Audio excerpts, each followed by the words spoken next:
Assalamu aleyküm.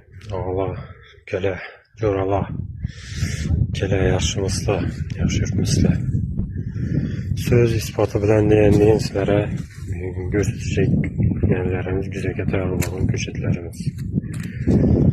Havasan üstülərini qırptı gələ. Tabii meyve şakadan sapılıp duran köçetlerimiz. Görüp dursa, şu köpleri şu durgan cayında meyve saladı. Döküp çıkamız bunu giyin. Alt taşımız meyvesini. Olmasa rojdan min kaladı. Mütük sapık sapılgan.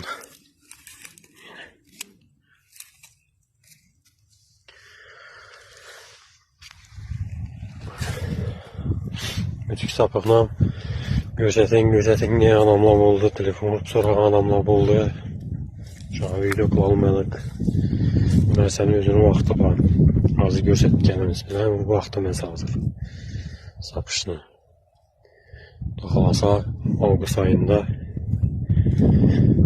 mütük sapını gözetip ses sapış vakti, günü, birinci polya, ikinci polya diyen nerselerem gözetip ötemiz o dokalasa. Üçüncü verip gidemiz. Üçüncü bizden yok etmezse abone olup koyasla. Like basıp paylaşkede olup dersanızla o da kalasa. Yani kanalımız taza.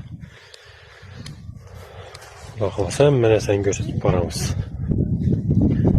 Sizlere gösterken bilen namımız yarım mukkamıydı. Kervan bir rızkı bölektiydi bu. Sağ olasla, selamet olasla.